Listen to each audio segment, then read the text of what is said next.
अपनी बात शुरू करेंगे। स्वर्ग और नरक, इन दोनों के बारे में आप क्या जानते हो?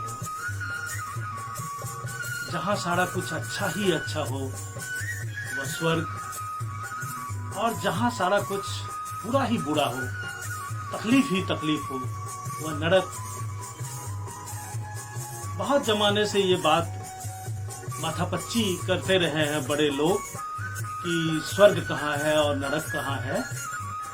कई लोग बताते हैं कि वो 7 आसमानों के पार स्वर्ग और नरक होता है, लेकिन बहुत सारे लोग, ऋषि मुनियों ने ये कहा कि स्वर्ग और नरक दोनों ही इसी धरती पर होते हैं। आप पूछोगे कि आपका क्या विचार है? मेरा भी यही विचार है कि स्वर्ग और नरक इसी धरती पर होते हैं। जहाँ पर सब लोग मिलजुल कर रहे वह स्वर्ग, जहां आपस में झगड़ा चलता हो, मनमुटाव चलता हो, बैर बना रहता हो, वह नरक। आपने पिछले एपिसोड में देखा कि गोनू झा और उनके भाई भोनू झा के बीच जब झगड़ा चलता था तो क्या स्थिति बनी थी। बुरे लोग अच्छे हालात को भी नरक में बदल देते हैं। नहीं समझते कि हम सारे लोग, हमारे पड़ोसी, हमारे शहर के लोग, हमारे राज्य के लोग, हमारे देश के लोग सब एक परिवार के हिस्से हैं। हमारे देश में ये परंपरा रही है कि हम कहते रहे हैं वसुधैव कुटुंबकम। वसुधा मतलब धरती, ही एव ही कुटुंबकम एक परिवार है, पूरी पृथ्वी एक परिवार है। ये हमारी मान्यता रही है, और जो सचमुच का हमारा परिवार है उसमें भी मेल मिलाप ना हो तो क्या हालात बनती है, ये आपने गोनू झा की कहानी में देखा। लेकिन जो लोग धरती को स्वर्ग बनाते हैं वो नरक में पड़े हुए लोगों को भी बहुत धीरज रखकर जगह पर लाते हैं, उन्हें अच्छा बनाने की हमेशा कोशिश करते हैं, जैसे गोनू झा ने किया। अब आप सुनिए आगे की कहानी। राज दरबार में गोनू झा का बहुत सम्मान था। इस घटना के बाद गोनू की इज्जत और बढ़ गई, आमदनी भी बढ़ गई, समाज में आदर भी बढ़ गया। इससे गांव के जमींदार को बड़ी जलन होने लगी। गोनू को परेशान करने का वह मौका ढूंढने लगा। एक दिन जमींदार को मौका मिल गया। गोनू की भैंस उसके खेत में घुस गई। जमींदार ने भैंस को मरवा दिया।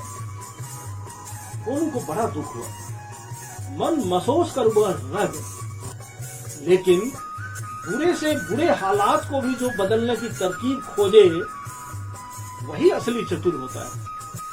गोनू तरकीब खोजने लगे। मरी भैंस की खाल उतारकर वे घर ले आए। दिन भर धूप में उसे सुखाने लगे।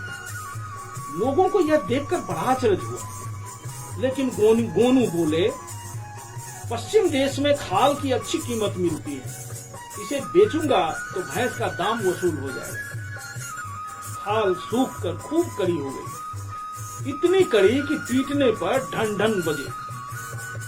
तब एक दिन वे खाल लेकर पश्चिम की ओर विदा हुए। इलाके में चोरों का बड़ा उपद्रव था। उनका हर ठिकाना गोनू जानते थे। उन्हें मालूम था कि किस जंगल में वे चोरी का माल बांटते हैं। गोनू ठीक वहीं पहुंचे। जंगल में एक विशाल पेड़ था, नीचे चबूतरा जैसा बना था। गोनू जानते थे कि इसी जगह रात को चोर इकट्ठा होते हैं और चोरी का माल बांटते हैं। शाम ढलते ही गोनू खाल लेकर पेड़ पर चढ़ गए। फुनगी तक पहुंच गए, वहां दम साध कर बैठ गए। दोपहर रात के बाद नीचे चोर इकट्ठे हुए। आज उन्हें बहुत माल मिला था, गहने जेवरात भी काफी थे। चोर आपस में बंटवारा करने लगे। अब संयोग की बात, बंटवारे के समय चोरों में झगड़ा हो गया। सारे आपस में लड़ने लगे। एक चोर बोला, मेरे साथ बेईमानी करोगे तो तुम लोगों पर ढनढनुआ वज्र गिरेगा। यह सुनना था कि ऊपर बैठे गोनू ने ऊपर से खाल गिरा दी। बीच में अनेक टहनियां थी, खाल उनसे टकराती, ढन ढन की तीखी आवाज आती। चोरों ने समझा कि बस अब तो वज्र गिरने ही वाला है। सारा माल छोड़ छाड़ कर वे सब लोग जान बचाकर भागे। झटपट गोनू नीचे उतरे। सब माल असबाब उन्होंने झटपट समेटा और चंपत हो गए। गोनू गांव लौटे। चारों ओर यह खबर फैल गई कि खाल बेचकर गोनू को बहुत धन मिला। उसने एक असरफी जमींदार को भी भिजवा दी। जमींदार से गोनू बोले, धन्य माई बाप, आपने मेरी भैंस को मरवाया तो इसी से मैं अमीर बन गया। पश्चिम देश में खाल की काफी अच्छी कीमत मिलती है। जमींदार धन का लोभी था। अमीर बनने की आस में उसने अपनी 10 भैंसें मरवा दी। गोनू बदला जरूर चुकाना चाहते थे, पर इससे उन्हें अफसोस भी बहुत हुआ। गोनू के घर चोर आए। गोनू को पता था कि जरूर चोर आएंगे। चोर उनके घर के पिछवाड़े बैठकर आहट ले रहे थे। गोनू जगे थे, उन्हें ही चोरों की आहट मिल गई। गोनू ने अपनी पत्नी से कहा, अजी सुनती हो, चोरों का बड़ा उपद्रव है। तुमने किसी को बताया नहीं ना कि सब धन हमने कुएं में छिपा रखा है। कुआं गहरा कितना है, न उसका सब पानी निकलेगा, न धन किसी के हाथ लगेगा। किसी को मत बताना। पत्नी की समझ में तो कुछ ना आया, लेकिन चोर सब समझ गए। वे सब कुएं पर पहुंचे। कुछ और मददगारों को भी पकड़ लाए। रात भर पानी निकालते रहे। धन तो न मिलना था न मिला। सुबह गोनू झा कुएं पर पहुंचे। कुएं के चारों ओर गोनू के ही खेत थे। उसमें सिंचाई की जरूरत थी। उनका समूचा खेत पट गया था। लोगों को सुना सुना कर वे कहने लगे, वाह भाई चोर, बिना मजूरी के मेरा खेत पटा दिया, धन्यवाद भाई चोर। कुछ दिन बाद का किस्सा है। गोनू की बूढ़ी मां चल बसी। मिथिला में श्राद्ध का भोज बड़ा नामी है। लोग घर बाहर बेचकर भोज करने में लुटा देते हैं। यह रिवाज आज भी है। गोनू के जमाने में तो और भी था। गांव के लोग कहने लगे, आप बहुत अमीर हैं गोनू झा, आपकी मां भाग्यशाली थी, उनका शानदार भोज कीजिए, जो कोई ना कर सका वैसा कीजिए। गोनू को यह रिवाज लेकिन फालतू लगता था। वे इस नियम को तोड़ना चाहते थे, कुछ तरकीब लगाना चाहते थे।